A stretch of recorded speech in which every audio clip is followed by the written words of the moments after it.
progresos de la Francia, del poder militar de los alemanes o de la soberbia naval de los ingleses, contesto. Está bien. Pero ¿dónde tienen ellos vinos como los de Jerez? Todo lo que se diga es poco de este vino grato a los ojos, gustoso a la nariz, deleite del paladar y reparo del estómago. ¿No lo crees tú así? Fermín hizo un gesto afirmativo y sonrió, como si adivinase lo que iba a decirle don Ramón. Se sabía de memoria los períodos oratorios de los prospectos de la casa, apreciados por don Pablo como las muestras más gloriosas de la literatura profana. Siempre que hallaba ocasión, el viejo empleado los repetía en tono declamatorio, embriagándose con el paladeo de su propia obra. El vino, Fermín, es la bebida universal por excelencia, la más sana de todas, la que el hombre usa para su nutrición o su recreo.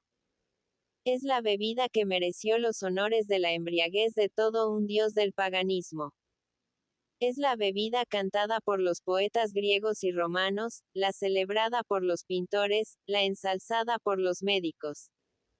En el vino encuentra el poeta inspiración, el soldado ardimiento, el trabajador fuerza, el enfermo salud.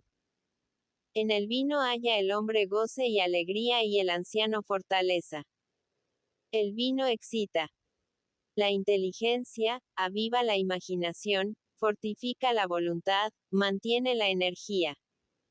No podemos explicarnos los héroes griegos ni sus admirables poetas, sino bajo el estímulo de los vinos de Chipre y de Samos. Y la licencia de la sociedad romana nos es incomprensible sin los vinos de Falerno y de Siracusa.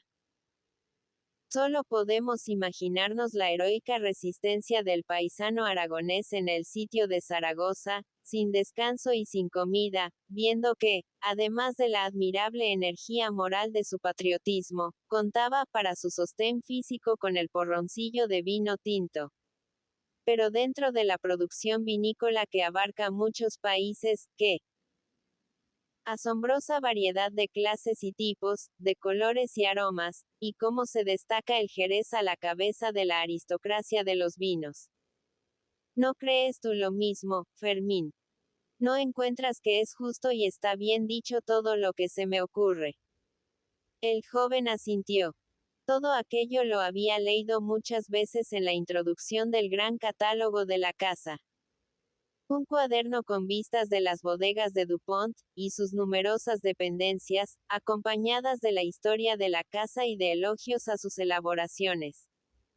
La obra maestra de don Ramón, que el amo regalaba a los clientes y visitantes con una encuadernación blanca y azul, los colores de las purísimas pintadas por Murillo. El vino de Jerez. Continuó con acento solemne el jefe del escritorio.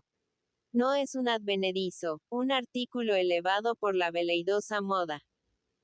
Su reputación está de abolengo bien sentada, no solo como bebida gratísima, sino como insustituible agente terapéutico. Con la botella de Jerez se recibe al amigo en Inglaterra, con la botella de Jerez se obsequia al convaleciente en los países escandinavos, y restauran en la India los soldados ingleses sus fuerzas agotadas por la fiebre. Los marinos, con Jerez combaten el escorbuto, y los santos misioneros han reducido con él en Australia los casos de anemia ocasionados por el clima y los sufrimientos. ¿Cómo, señores, no ha de realizar tales prodigios un vino de Jerez de buena y genuina procedencia? En él se encuentran el alcohol legítimo y natural del vino con las sales que le son propias, el tanino astringente y los éteres estimulantes, provocando el apetito para la nutrición del cuerpo, y el sueño para su restauración. Es, a la vez, un estimulante y un sedante, excelentes condiciones que no se encuentran reunidas en ningún producto, que al mismo tiempo sea, como el Jerez, grato al paladar y a la vista. Calló un instante don Ramón para tomar aliento y recrearse en el eco de su elocuencia, pero al instante prosiguió, mirando a Fermín fijamente, como si éste fuese un enemigo difícil de convencer. Por desgracia, muchas gentes creen paladear el vino de Jerez cuando beben inmundas sofisticaciones. En Londres, bajo el nombre de Jerez, se venden líquidos heterogéneos. No podemos transigir con esta mentira, señores. El vino de Jerez es como el oro.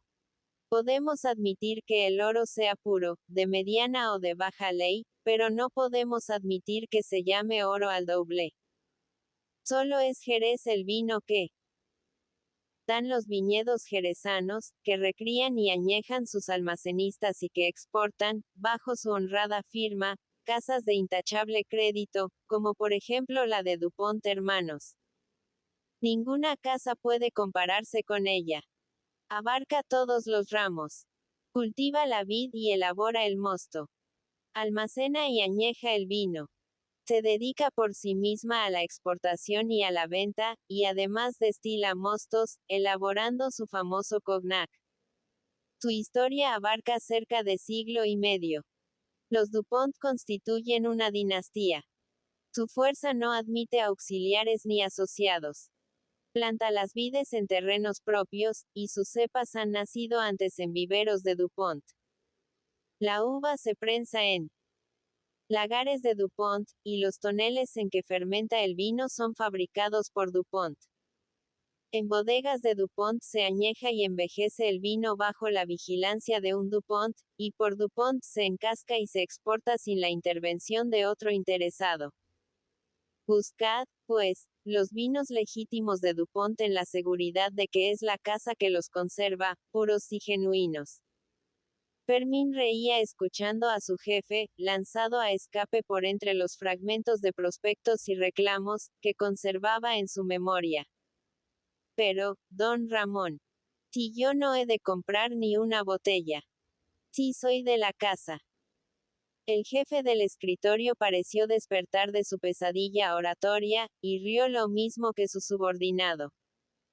Tal vez habrás leído en las publicaciones de la casa mucho de esto, pero convendrás conmigo en que no está mal del todo.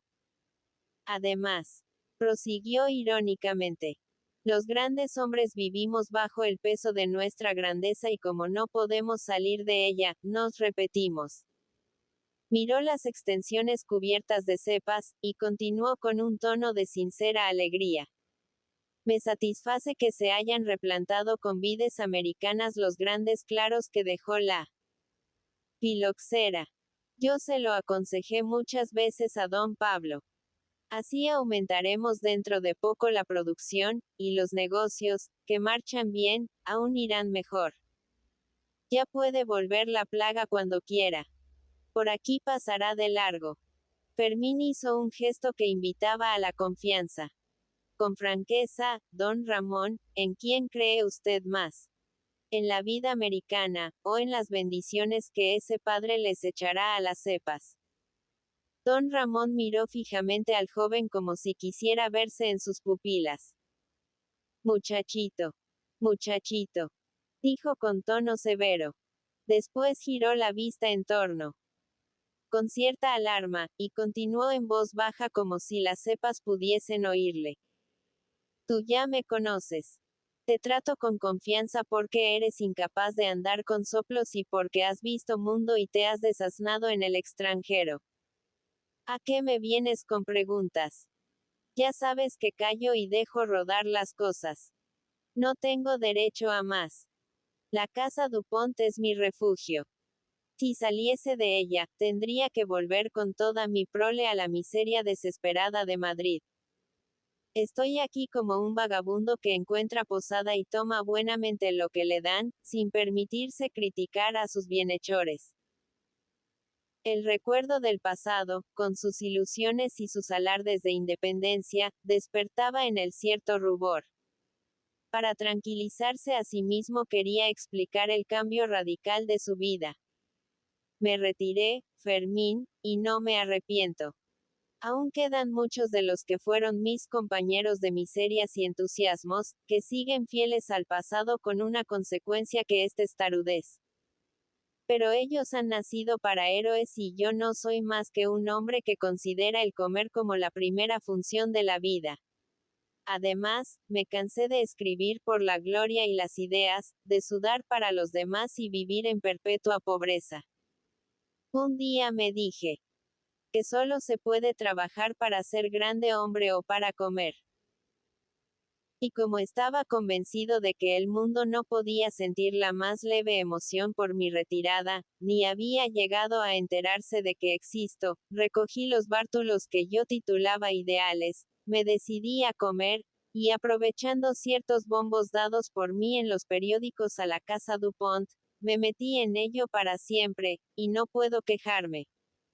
Don Ramón creyó ver en los ojos de Fermín cierta repugnancia por el cinismo con que se expresaba y se apresuró a añadir: yo soy quien soy, muchacho. Si me rascan, aparecerá el de antes. Créeme. El que muerde la fatal manzana de que hablan esos señores amigos de nuestro principal, no se quita jamás el gusto de los labios. Se cambia de envoltura para seguir viviendo, pero de alma nunca. El que duda una vez, y razona y critica, ese ya no cree jamás como los devotos sinceros. Cree porque se lo aconseja la razón, o porque se lo imponen sus conveniencias. Por esto, cuando veas a uno, como yo, hablar de fe y de creencias, di que miente porque le conviene, o que se engaña a sí mismo para proporcionarse cierta tranquilidad. Fermín, hijo mío, el pan no me lo gano dulcemente, sino a costa de bajezas de alma, que me dan vergüenza. Yo, que en mis tiempos era de una altivez y una virtud con púas de erizo. Pero piensa que llevo a cuestas a mis hijas, que quieren comer y vestir y todo lo demás que es necesario para atrapar a un marido, y que mientras éste no se presente debo mantenerlas aunque sea robando. Don Ramón creyó ver de nuevo en su amigo un gesto de conmiseración. Desprecíame cuanto quieras. Los jóvenes no entendéis ciertas cosas. Podéis ser puros, sin que por esto sufran más que vuestras personas. Además, muchacho, yo no estoy arrepentido de lo que llaman mi apostasía. Soy un desengañado. Sacrificarse por este pueblo. Para lo que vale. He pasado media vida rabiando de hambre y esperando la gorda. A ver, dime tú, ¿cuándo se ha levantado de veras este país? Cuando hemos tenido una revolución. La única de verdad fue el año 8, y si el país se sublevó fue porque se le llevaban secuestrados unos cuantos príncipes e infantes, que eran bobos de nacimiento y malvados por instinto hereditario. Y la bestia popular derramó su sangre para que volviesen esos señores, que agradecieron tantos sacrificios enviando a unos a presidio y a otros a la horca. Famoso pueblo. Anda y sacrifícate esperando algo de él. Después ya no se han visto revoluciones. Todo han sido pronunciamientos del ejército, motines por el medro o por antagonismo personal, que si sirvieron de algo fue indirectamente, por apoderarse de ellos las corrientes de opinión. Y como ahora los generales ya no se sublevan, porque tienen todo lo que quieren, y cuidan en lo alto de halagarles, aleccionados por la historia, se acabó la revolución. Los que trabajan por ella sudan y se fatigan con tanto éxito como si sacasen agua en espuertas. Saludo a los héroes desde la puerta de mi retiro. Pero no doy ni un paso para acompañarles. Yo no pertenezco a su gloriosa clase.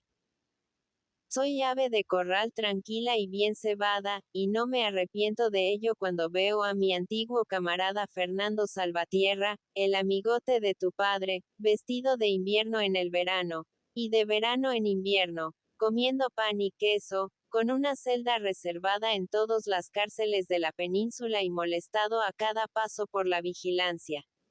Muy bonito. Los periódicos publican el nombre del héroe, tal vez la historia llegue a hablar de él, pero yo prefiero mi mesa en el escritorio, mi sillón, que me hace pensar en los canónigos reunidos en el coro, y la generosidad de don Pablo, que es espléndido como un príncipe con los que saben llevarle el aire.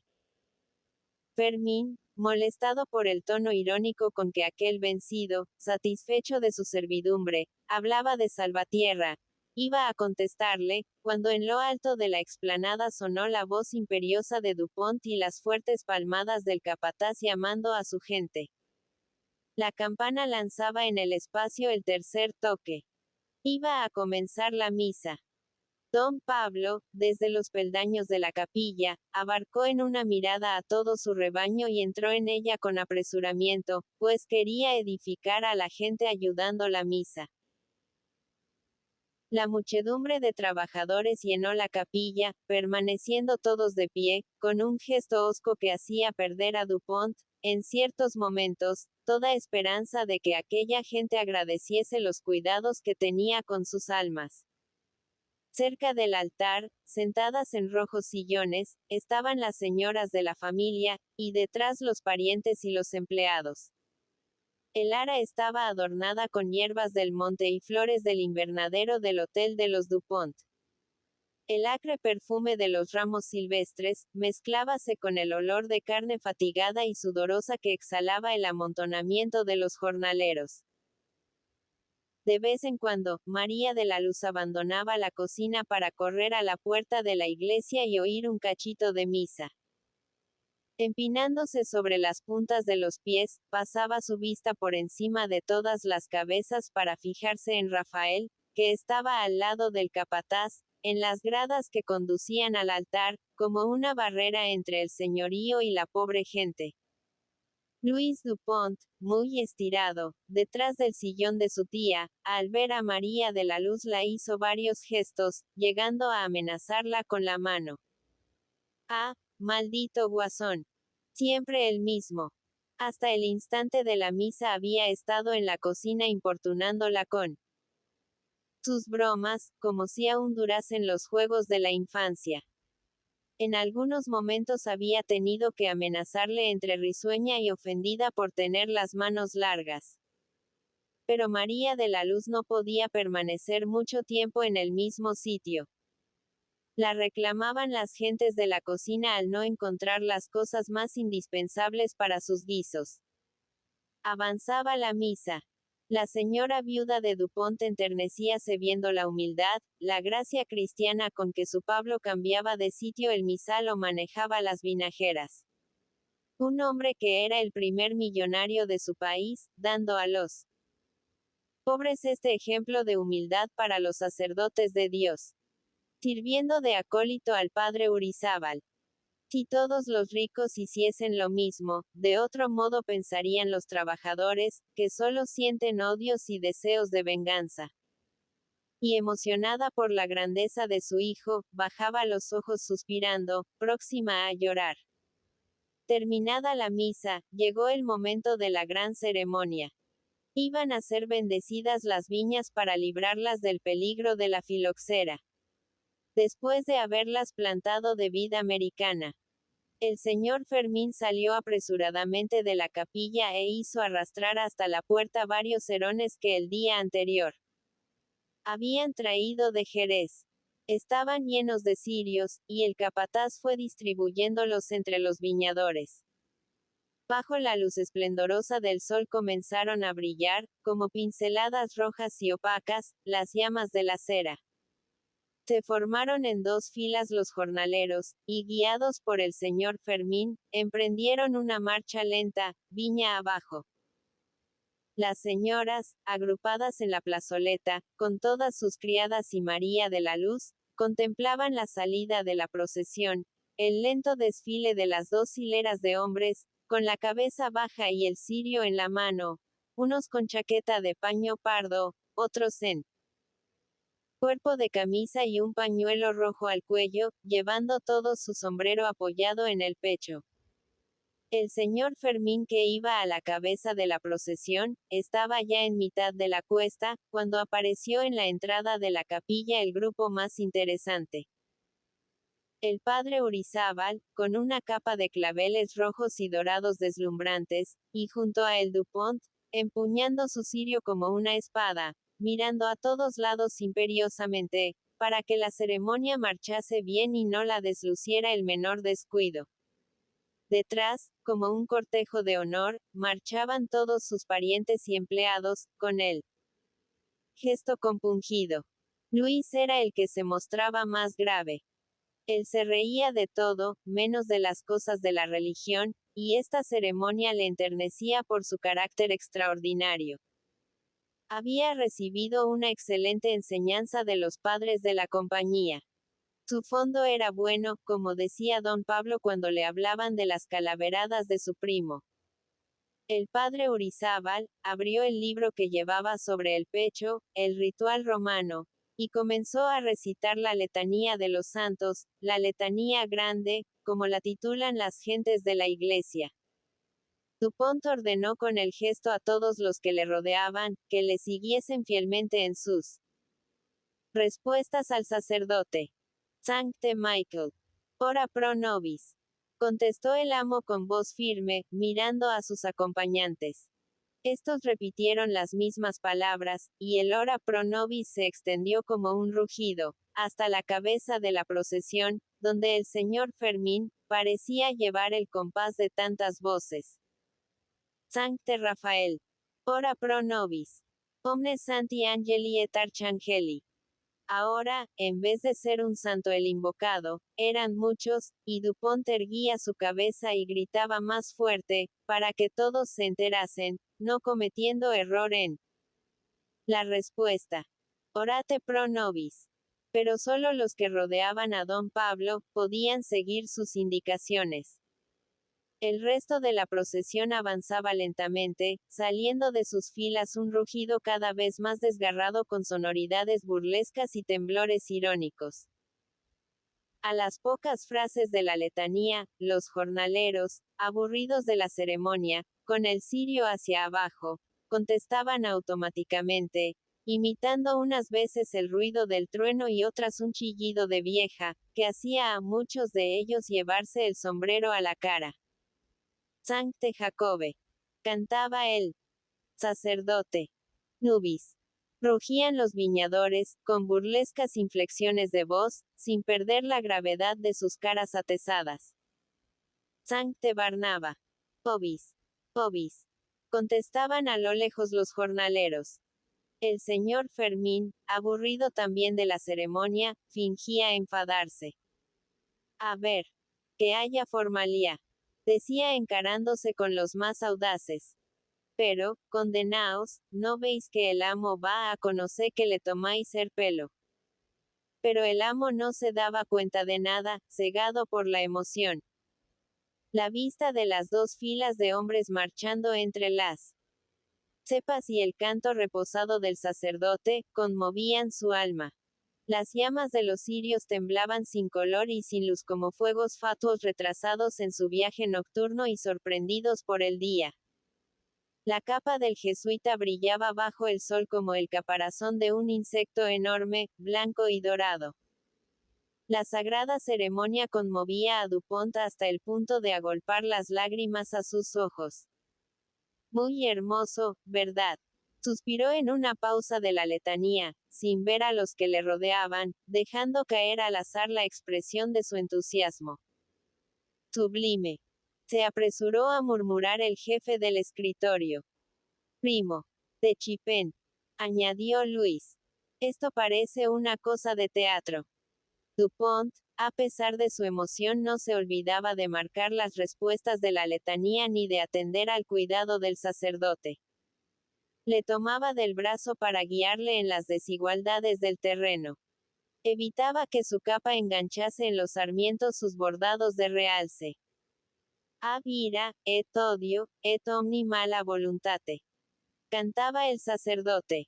Había que variar la respuesta, y Dupont, con todos los suyos, contestaba. Libéranos, Domine. Mientras tanto, el resto de la procesión seguía respondiendo, con irónica tenacidad, su ora pro nobis. A spiritu fornicationis. Dijo el padre Urizábal. Libéranos, Domine. Contestaron compungidos Dupont y todos los que entendieron esta súplica al Altísimo, mientras una mitad de la procesión rugía desde lejos. Nubis. Pobis. El capataz marchaba ahora cuesta arriba, guiando su gente hacia la explanada. Formáronse en grupos los viñadores, en torno del aljibe, que elevaba sobre la replaza su gran aro de hierro, rematado por una cruz. Al llegar arriba el sacerdote, con su séquito, Dupont abandonó el cirio para arrebatar al gañán encargado del cuidado de la capilla, el hisopo y el caldero de agua bendita. Él serviría de sacristán a su sabio amigo. Le temblaban las manos de emoción al apoderarse de los sagrados objetos.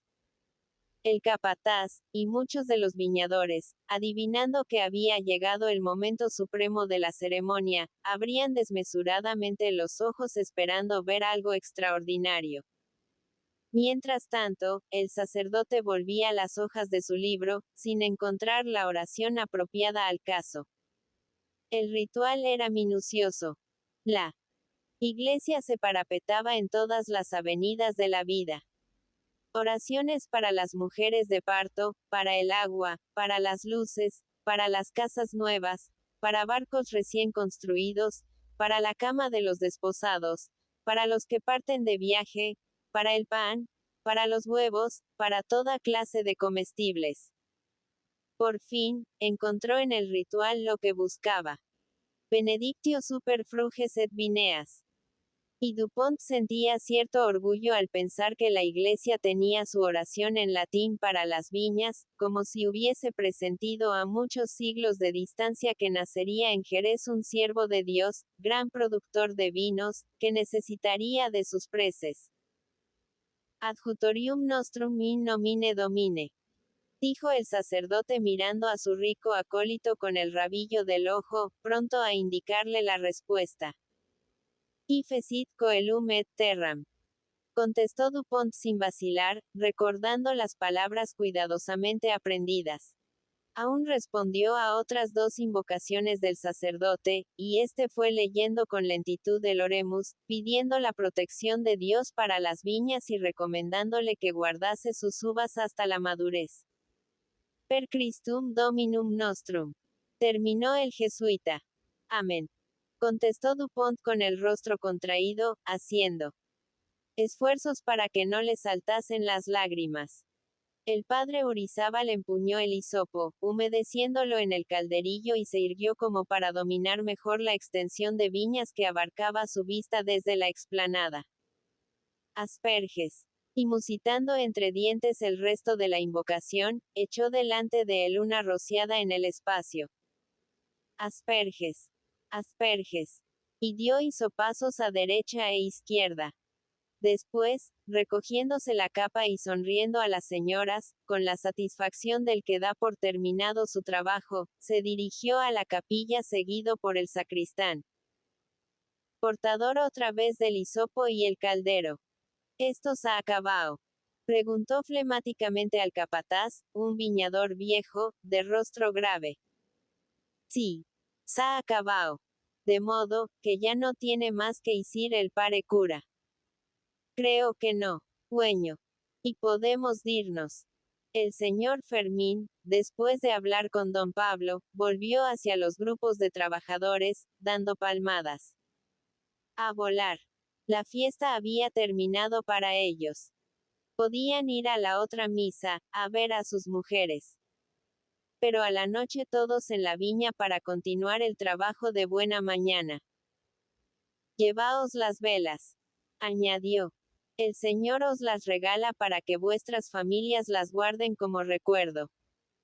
Los trabajadores comenzaron a desfilar ante Dupont, con sus cirios apagados. Muchas gracias, decían algunos, llevándose la mano al sombrero. Y el tono de su voz era tal, que no sabían los que rodeaban a Dupont si éste llegaría a ofenderse. Pero don Pablo aún estaba bajo la presión de sus emociones. Dentro de la torre terminaban los preparativos del banquete, pero él no podría comer. ¡Qué día, amigos! ¡Qué espectáculo! Sublime. Y mirando los centenares de trabajadores que iban viña abajo, daba salida libre a sus entusiasmos. Allí acababa de verse una imagen de lo que debía ser la sociedad. Los amos y los criados, los ricos y los pobres unidos todos en Dios, amándose con fraternidad cristiana, conservando cada cual su jerarquía y la parte de bienestar que el Señor hubiera querido concederles. Los viñadores caminaban apresuradamente. Algunos corrían para adelantarse a sus compañeros, llegando cuanto antes a la ciudad. Desde la noche anterior que les esperaban en Jerez. Habían pasado la semana pensando en el sábado, en la vuelta a casa, para sentir el calor de la familia, después de 6 días de amontonamiento. Era el único consuelo del pobre, el triste descanso de una semana de fatigas, y les habían robado una noche y una mañana. Solo les quedaban unas cuantas horas. Así que anocheciese tenían que estar de vuelta en Marchamalo. Al salir de las tierras de Dupont y verse en la carretera, los hombres rompieron a hablar. Detuviéronse un instante para fijar su vista en lo alto de la colina, donde se destacaban las figuras de don Pablo y sus empleados, empequeñecidas por la distancia. Los viñadores más jóvenes miraban con desprecio el cirio regalado, y apoyándolo cerca del vientre, lo movían con cinismo, apuntando a lo alto. Pati, Pati. Los viejos prorrumpían en amenazas sordas. Mala puñalate den, beato roío. Anda a que te. Surzán, ladrón. Y Dupont, desde lo alto, abarcaba en una mirada lacrimosa sus campos, sus centenares de trabajadores que se detenían en el camino sin duda para saludarle, y participaba su emoción a los allegados. Un gran día, amigos míos. Un espectáculo conmovedor. El mundo, para marchar bien, debía organizarse con arreglo a las sanas tradiciones. Lo mismo que su casa. Capítulo 5. Un sábado por la tarde, Fermín Montenegro, al salir del escritorio encontró a don Fernando Salvatierra. El maestro dirigíase a las afueras de la ciudad para dar un largo paseo. Trabajaba gran parte del día en traducciones del inglés o escribiendo artículos para los periódicos de la idea. Una faena que le producía lo necesario para el pan y el queso, permitiéndole además auxiliar al compañero que le alojaba en su casucha y a otros compañeros no menos pobres que le asediaban con frecuencia, demandándole apoyo en nombre de la solidaridad. Su único placer, después del trabajo, era el paseo. Pero un paseo de horas, casi un viaje, hasta bien cerrada la noche, apareciendo inesperadamente en cortijos situados a varias leguas de la ciudad. Los amigos huían de acompañar en sus excursiones a aquel andarín ágil, de piernas incansables, que proclamaba la marcha como el más eficaz de los remedios, y hablaba de Kant, presentando como un ejemplo los paseos de 4 horas que daba el filósofo todos los días, llegando sano a una extrema vejez gracias a este apacible ejercicio. Salvatierra, al saber que Fermín no tenía ninguna ocupación inmediata, le invitó a acompañarle. Iba hacia los llanos de Caulina. Le gustaba más el camino de Marchamalo y estaba seguro de que su viejo camarada, el capataz, le recibiría con los brazos abiertos. Pero no ignoraba los sentimientos de Dupont hacia él y quería evitarle un disgusto. Tú mismo, muchacho. Continuó don Fernando. Te expones a un sermón, si Dupont sabe que paseas conmigo. Fermín hizo un movimiento de hombros. Estaba acostumbrado a los enfados de su principal y a las pocas horas de escucharle ya no se acordaba de sus palabras. Además, hacía tiempo que no había hablado con don Fernando y le placía pasear con él en este suave atardecer de primavera.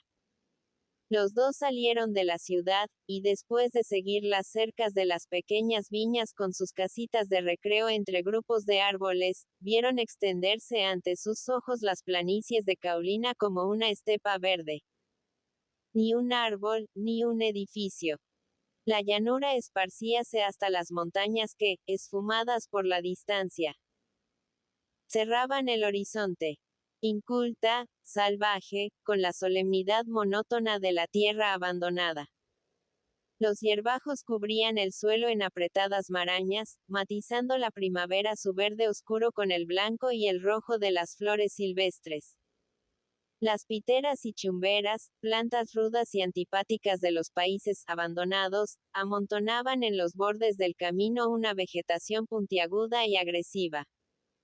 Sus vástagos rectos y cimbreantes, con un pompón de blancas cazoletas, sustituían a los árboles en aquella inmensidad horizontal y monótona no cortada por ondulación alguna. Esparcidos a largas distancias, apenas si se destacaban como negras verrugas los chozones y ranchos de los pastores, hechos de ramaje y tan bajos de techumbre que parecían viviendas de reptiles. Aleteaban las palomas torcaces en el cielo alegre de la tarde. Las nubes se contorneaban con un ribete de oro, reflejando el sol poniente. Unos alambres interminables iban de poste en poste, casi a ras de tierra, marcando los límites de la llanura, repartida en proporciones gigantescas. Y en estos cercados de término indefinido, que no podían abarcarse con los ojos, movíanse los toros con paso tardo, o permanecían inmóviles en el suelo, empequeñecidos por la distancia, como caídos de una caja de juguetes. El cencerro de los cabestros hacía palpitar con lejana ondulación el silencio de la tarde, dando una nueva nota melancólica al paisaje muerto. Mira, Fermín, dijo Salvatierra irónicamente. Andalucía la alegre. Andalucía la fértil. Millares de hombres sufrían el tormento del hambre, víctimas del jornal, por no tener campos que cultivar. Y la tierra reservábase para las bestias, en los alrededores de una ciudad civilizada. Pero no era el buey pacífico que fabrica carne para él. Sustento del hombre, el animal dominador de aquella llanura, sino el toro bravo que había de lidiarse en los circos y cuya fiereza cultivaba el ganadero, esforzándose por acrecentarla. En la inmensa planicie, cabían holgadamente 4 pueblos y podían alimentarse centenares de familias. Pero la tierra era de los animales, cuyo salvajismo mantenía el hombre para solaz de los desocupados, dando a su industria un carácter patriótico. Hay gentes visionarias, continuó Salvatierra, que sueñan con traer a estas llanuras el agua que se pierde en las montañas y establecer en tierras propias a toda la horda de desesperados que engañan el hambre con el gazpacho de la gañanía. Y esperan hacer esto dentro de la organización existente. Y aún muchos de ellos me llaman iluso. El rico tiene sus cortijos y sus viñas y necesita del hambre, que es su aliada, para que le proporcione los esclavos del jornal. El ganadero, por su parte, necesita mucha tierra inculta para criar sus fieras, que la pagan no por su carne, sino en razón de su salvajismo. Y los poderosos que poseen el dinero, tienen interés en que todo continúe lo mismo, y así seguirá. Salvatierra reía recordando lo que había oído sobre el progreso de su país. En los cortijos se veían máquinas agrícolas de los más recientes modelos, y los periódicos, pagados por los ricos, deshacíanse en elogios de las grandes iniciativas de sus protectores en pro del desarrollo agrícola. Mentira, todo mentira. La tierra se cultivaba peor que en tiempo de los moros. Los abonos no se conocían. Se hablaba de ellos con desprecio, como invenciones modernas, contrarias a las buenas tradiciones. El cultivo intensivo de otros pueblos era considerado como un ensueño. Se araba a estilo bíblico. Dejábase a la tierra que produjera a su capricho, compensando lo débil de la cosecha con la gran extensión de las propiedades y lo irrisorio del jornal. Únicamente se habían aceptado los adelantos del progreso mecánico, como una arma de combate contra el enemigo, contra el trabajador. En los cortijos no existía otro utensilio moderno que las trilladoras. Eran la artillería gruesa de la gran propiedad. La trilla al sistema antiguo, con sus manadas de yeguas rodando en la era, duraba meses enteros, y los gañanes escogían esta época para pedir algún mejoramiento, amenazando con la huelga, que dejaba las cosechas a la intemperie. La trilladora, que realizaba en 2 semanas el trabajo de 2 meses, daba al amo la seguridad de la recolección. Además, ahorraba brazos y equivalía a una venganza contra la gente levantisca y descontenta, que acosaba a las personas decentes con sus imposiciones. Y en el círculo caballista hablaban los grandes propietarios de los adelantos del país y de sus máquinas, que solo servían para recoger y asegurar las cosechas, nunca para sembrarlas y fomentarlas, presentando hipócritamente este ardid de guerra como un progreso desinteresado. La gran propiedad empobrecía el país, manteniéndolo anonadado bajo su brutal pesadumbre. La ciudad era la urbe del tiempo romano, rodeada de leguas y más leguas de terreno, sin un pueblo, sin una aldea. Sin otras aglomeraciones de vida que los cortijos, con sus siervos del jornal, mercenarios de la miseria, que se veían reemplazados apenas los debilitaba la vejez o la fatiga.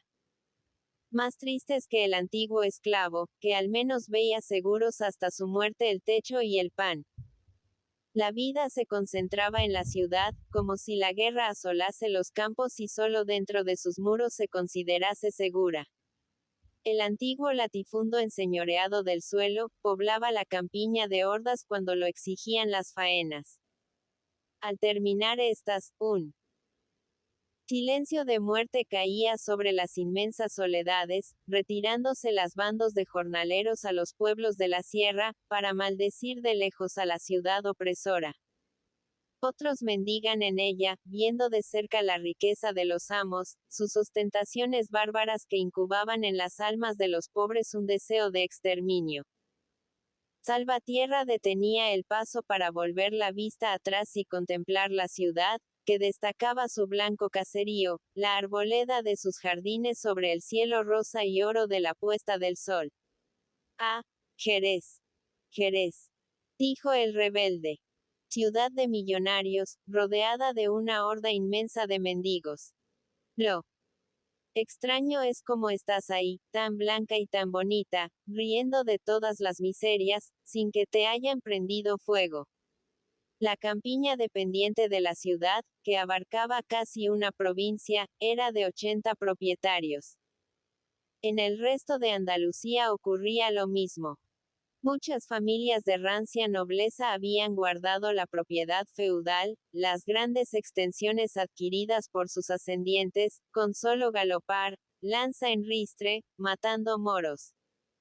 Otras grandes propiedades habían sido formadas por los compradores de bienes nacionales, o los agitadores políticos del campo, que se cobraban sus servicios en las elecciones haciéndose regalar por el Estado los montes y los terrenos públicos, sobre los cuales vivían pueblos enteros. En ciertos sitios de la sierra encontrábanse poblaciones abandonadas, con las casas desplomándose, como si por ellas hubiese pasado una epidemia. El vecindario había huido lejos, en busca de la servidumbre del jornal, viendo convertirse en dehesa de un rico influyente los terrenos públicos que daban el pan a sus familias. Y esta pesadumbre de la propiedad, desmesurada y bárbara, aún se hacía tolerable en ciertos lugares de Andalucía, por estar lejos los amos, por vivir en Madrid de las rentas que les enviaban a parceros y administradores, contentándose con el producto de unos bienes que no habían visto y que por su extensión rendían mucho de todas suertes. Pero en Jerez, el rico estaba sobre el pobre a todas horas, para hacerle sentir su influencia. Era un centauro rudo, orgulloso de su fuerza, que buscaba el combate, se embriagaba en él y gozaba desafiando la cólera del hambriento, para domeñarle como a los potros salvajes en el herradero. El rico de aquí es más gañán que el trabajador, decía Salvatierra. Su animalidad gallarda e impulsiva hace aún más dolorosa la miseria. La riqueza era más visible allí que en otras partes. Los cultivadores del vino, los dueños de bodegas, los exportadores, con sus fortunas extraordinarias y sus despilfarros ostentosos, amargaban la pobreza de los desgraciados. Los que dan 2 reales a un hombre por el trabajo de todo un día. Continuó el revolucionario, pagan hasta 50.000 reales por un caballo de fama. Yo he visto las gañanías y he visto muchas cuadras de Jerez, donde guardan esas bestias que no son de utilidad, y solo sirven para halagar el orgullo de sus amos. Créeme, Fermín. Hay en esta tierra miles de seres racionales, que al acostarse con los huesos doloridos en la esterilla del cortijo, quisieran despertar transformados en caballos. Él no aborrecía absolutamente las grandes propiedades. Eran una facilidad para el comunismo de la tierra, ensueño generoso cuya realización creía muchas veces próxima. Cuanto más reducido fuese el número de los propietarios del suelo, más fácilmente se resolvería el problema e interesarían menos los lamentos de los desposeídos. Pero la solución estaba lejos, y mientras tanto, indignábanle la creciente miseria, la abyección moral de los siervos de la tierra. Le asombraba la ceguera de las gentes felices aferradas al pasado, dando la posesión del suelo en pequeñas partes a los trabajadores, como en otras comarcas de España, retardarían por siglos la revolución en los campos. El pequeño cultivador que ama su pedazo de suelo como una prolongación de la familia, es áspero y hostil a toda innovación revolucionaria, más aún que el verdadero rico. Toda idea nueva la considera un peligro para su pobre bienestar y la repele ferozmente. Dando a aquellas gentes la posesión del suelo, se retrasaría el momento de la suprema justicia con que soñaba Salvatierra. Pero aunque así fuese, su alma de bienhechor consolábase pensando en los alivios momentáneos de la miseria. Surgirían pueblos en las soledades, desaparecerían aquellos cortijos aislados, con su aspecto huraño de cuartel o de presidio, y las bestias volverían a la sierra, dejando el llano para el sustento del hombre. Pero Fermín, al escuchar a su maestro, movía la cabeza con signos negativos. Todo seguirá lo mismo, dijo el joven. A los ricos no les importa nada el porvenir, ni creen necesaria ninguna precaución para retardarlo.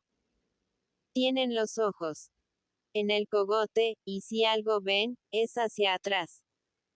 Mientras los gobernantes surjan de su clase y tengan a su servicio los fusiles que pagamos todos, se ríen de las rebeldías de abajo. Además, conocen a la gente. Eso que tú dices, repuso Salvatierra. Conocen a la gente y no la temen. El revolucionario pensaba en el maestrico, en aquel muchacho que había visto escribir trabajosamente a la luz del candil, en la gañanía de Matanzuela. Tal vez aquella alma simple contemplaba mejor el porvenir al través de su sencilla fe, que él con su indignación, que ansiaba destruir inmediatamente todo lo malo. Lo primero era crear hombres nuevos, antes de ir a la supresión del mundo caduco. Y pensando en la muchedumbre miserable y sin voluntad, hablaba con cierta tristeza. En vano se han intentado revoluciones en esta tierra. El alma de nuestras gentes es la misma que en tiempo de los señoríos. Guardan en lo más hondo la resignación del siervo. Aquella tierra era la del vino, y Salvatierra, con su frialdad de sobrio, maldecía la influencia que ejercía sobre la gente el veneno alcohólico, transmitiéndose de generación en generación. La bodega era la moderna fortaleza feudal que mantenía a las masas en la servidumbre y la abyección. Los entusiasmos, los crímenes, la alegría, los amores, todo era producto del vino, como si aquel pueblo, que aprendía a beber apenas soltaba el pecho de la madre y contaba las horas del día por el número de copas, careciera de pasiones y de afectos, fuese incapaz de moverse y sentir por propio impulso, necesitando para todos sus actos el resorte de la bebida. Salvatierra hablaba del vino como de un personaje invisible y omnipotente, que intervenía en todas las acciones de aquellos autómatas, soplando en su pensamiento, limitado y vivaracho como el de un pájaro, empujándolos lo mismo al desaliento, que a la desordenada alegría. Los hombres inteligentes que podían servir de pastores a los de abajo, mostraban en su juventud aspiraciones generosas, pero apenas entraban en edad eran víctimas de la epidemia de la tierra. Se convertían en manzanilleros famosos, no logrando que funcionase su cerebro más que a impulsos de la excitación alcohólica. En plena madurez mostrábanse decrépitos, con las manos temblonas, casi paralíticos, los ojos enrojecidos, la vista oscurecida y el pensamiento difuso, como si el alcohol envolviese en nubes su cerebro. Y, víctimas alegres de esta esclavitud, alababan aún el vino como el remedio más seguro para fortalecer la vida. El rebaño de la pobreza no podía gozar de este placer de los ricos, pero lo envidiaba, soñando con la embriaguez como la mayor de las felicidades. En sus momentos de cólera, de protesta, bastaba poner el vino al alcance de sus manos para que todos sonriesen viendo dorada y luminosa su miseria al través del vaso lleno de oro líquido. El vino, exclamaba Salvatierra. Ese es el mayor enemigo de este país. Mata las energías, crea engañosas esperanzas, acabó con la vida. Prematuramente. Todo lo destruye. Hasta el amor. Fermín sonreía escuchando a su maestro. No tanto, don Fernando. Reconozco, sin embargo, que es uno de nuestros males. Puede decirse que llevamos la afición en la sangre. Yo mismo, confieso mi vicio. Me gusta una copa ofrecida por los amigos. Es la enfermedad de la tierra. El revolucionario, arrastrado por el curso tumultuoso de sus pensamientos, olvidaba el vino para arremeter contra otro enemigo. La resignación ante la injusticia, la mansedumbre cristiana de los desgraciados. Esa gente sufre y calla. Fermín, porque las enseñanzas que heredaron de sus antecesores son más fuertes que sus cóleras. Pasan descalzos y hambrientos ante la imagen de Cristo. Les dicen que murió por ellos, y el rebaño miserable no piensa en que han transcurrido siglos sin cumplirse nada de lo que aquel prometió.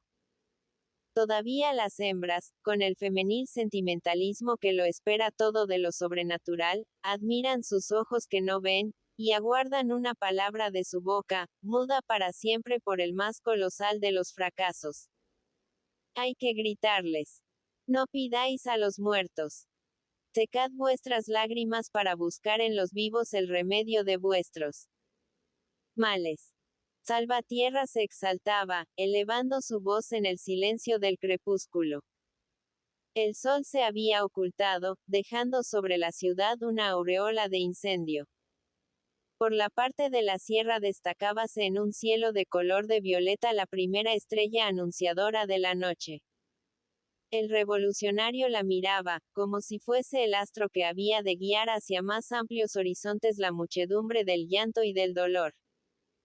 La estrella de la justicia, alumbrando pálida e indecisa la lenta partida de los rebeldes, y agrandándose hasta convertirse en un sol, así como se aproximaban a ella, escalando alturas, aplastando privilegios, derribando dioses. Los grandes ensueños de la poesía acudían a la memoria de Salvatierra y hablaba de ellos a su acompañante con la voz trémula y sorda de un profeta en plena visión. Un estremecimiento de las entrañas de la tierra había conmovido un día al mundo antiguo.